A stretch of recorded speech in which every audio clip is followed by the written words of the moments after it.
Emmanuel. Oh, le petit Emmanuel. I'm gonna put tags on you, Emmanuel. For sure, you are joking. Taiwan. Indonesia Yamania to.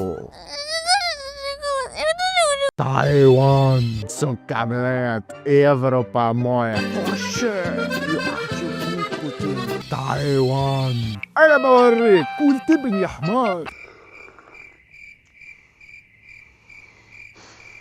الفيسبوك، التلفزة، الأخبار تلقاها ماكلة بعضها، تقول صحيح سيفيني صاحبي والعالم بيشوفها، فوضى حروبات وأسعار في السماء، تقول شعارك في وسط ضعف الناس الكل بالعينه، العالم قاعدين يعملوا في تفويرة، أما كي تركز مليح مليح ماهيش فوضيات، وقت اللي نحن لاهين في شكون قال وشكون عاود، هذيك وين مشيت وهذاك منين جاء، الكبارات متاع العالم قاعدين يحضروا في كرني متاع كريدي جديد، والعركة في 2026 على 4 ورقات معينين، من الثلج متاع البول نور حتى للبوسات اللي في تليفونك. اليوم في الفيديو هذا باش نسيبوا البوز وباش نقراو ما بين سطور شفنا، خاطر كي تفهم شكون يسال شكون الفوضى تولي لوجي. يلا جيب قهوتك وكاين نبدا. ما تنساش تعمل ابوني وتبعث الفيديو لاصحابك.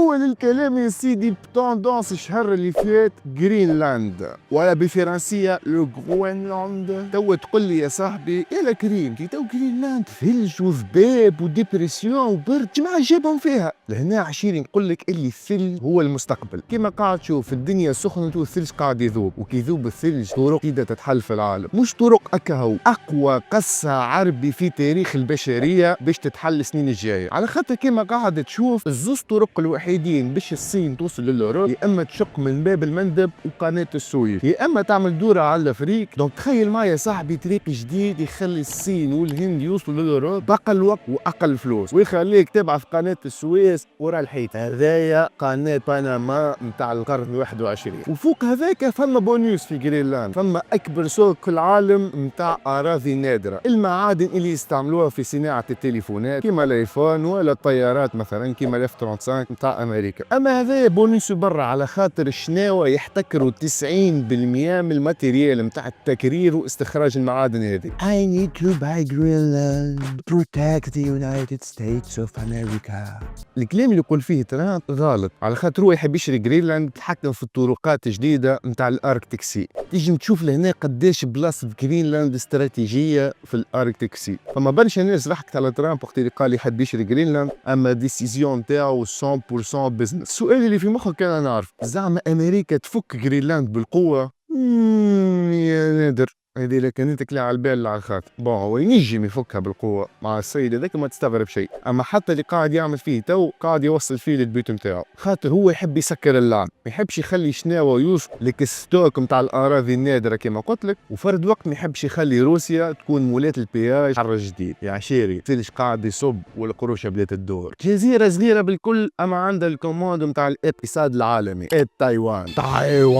الحكايه بدات بالضبط عام 1949 وقت الحرب الأهلية الصينية. البارتي الشيوعية بقيادة ماو سي تونغ غلبت بارتي الرأسمالية وطردهم لبرا من الصين، يا أخي مشاو تخبوا في تايوان. أما في 2026 الحكاية ما عندهاش علاقة بالبوليتيكا كهو. يا العشير الجزيرة هذه تصنع 90% من المايكرو تشيبس المتطورين في العالم عن طريق شركة اسمها TSMC تايوان سيمي كوندكتورز مانيفاكتشرينج كومباني. تليفونك، كرهبتك، وحتى السيرفر اللي فيه تصاورك.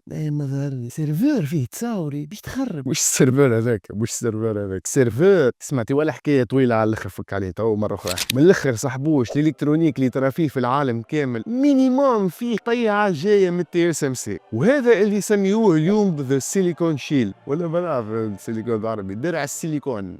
النظرية سهلة على الأخر، كان الشناوة يصدموا على تايوان العالم يحبس يقف كومبليتمون. وبالمناسبة هذا التشبيه لا يمت إلى الواقع بصلة، كله تشابه محله صدفة. بلاد تقطع عليها الحليب الخبز والماء. نجم تسألني وقتاش الدرع هذايا يتكسر. الاستخبارات الأمريكية تقول اللي جين بينغ باش يكونوا حاضرين في عام 2027. ركز معايا، حاضرين مش معناها باش يصدموا، يعني عنده لوبسيون باش يعملها. تايوان به لو كانت TSMC هذه تمشي تحل في أمريكا، في ألمانيا وإلا في اليابان، هل تايوان تفق قيمتها؟ وهل الدرع متاعنا تنحى؟ المعامل هذوما لو كان حلوا باش يكونوا جيست رود سكور، على خاطر باش تصنع معامل بالكاليتي وبالكبر اللي موجود في تايوان حبت لك برشا سنين. كي تحتاج لك العجله هذيك نجم تمشيك معناها، اما مستحيل تجري بها سباق فورمولا 1. دونك تايوان مازالت الموتور وامريكا حاجتها بالجزيره 100%، لانه الشواطئ الامريكان محضرين بلان بايرة باسم الارض المحروقه. يقال انه الامريكان عندهم زر تحكم عن بعد، اذا كان يشناو ويصدموا على تايوان طف المعامل الكل تهبط فلوس. دونك شناو يفكوا الجزيره اما يلقاو روحهم عندهم فراري بلا موتور. خردة سؤال ليك انت عشيري، لو كان جيت في بلاصه شناوة تقمر على حرب عالميه ثالثه على جال فراري ما تمشيش، شنية هي اكثر قاره دمويه في تاريخ العالم؟ دورات شوف معايا حدود روسيا في الغرب، هل ترى في جبال؟ هل ترى في سور؟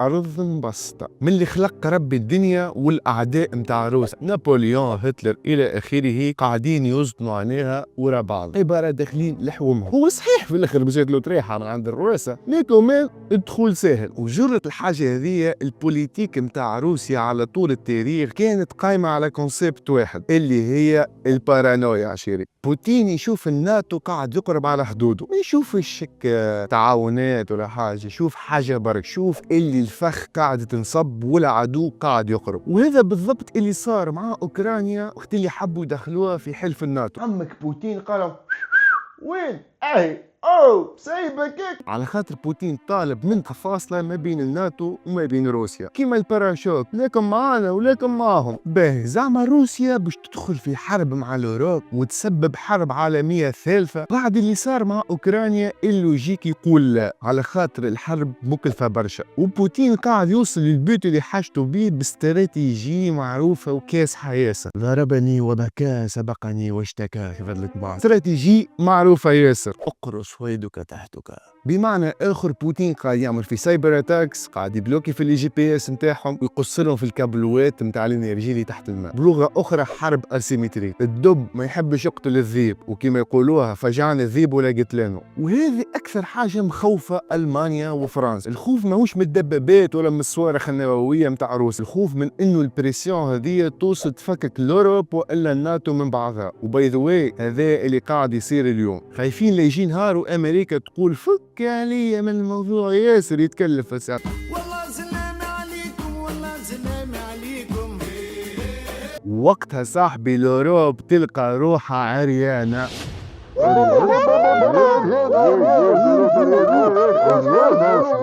والجغرافيا صاحبي عمرها ما تتبدل، الأرض مازالت مبسطة وروسيا مازالت موسوسة. كل الشرق الأوسط طول حروب على الإيديولوجيات ولا على الدين. أما اليوم الشرق الأوسط عبارة مرشي ولا سيستم متاع كومبيتيسيون متاع بزنس. سعودية، إيران، كيان صهيوني، الإمارات، كلهم يخموا عبارة دي PDG متاع شركات. مصلحتي وين صح؟ أي خلينا نمشي نركش بغداد.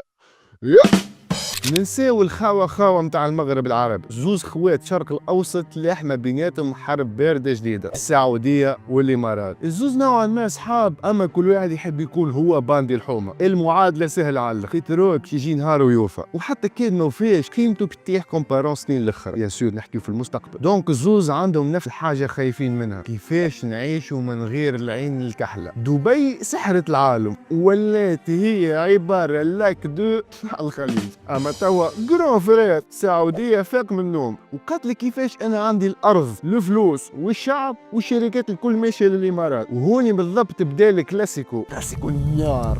سيداتي انساتي سادتي، طابت اوقاتكم في كل مكان. كلاسيكو ما بين الامارات والسعوديه بدا وقت اللي السعوديه عملت البروجكت HQ.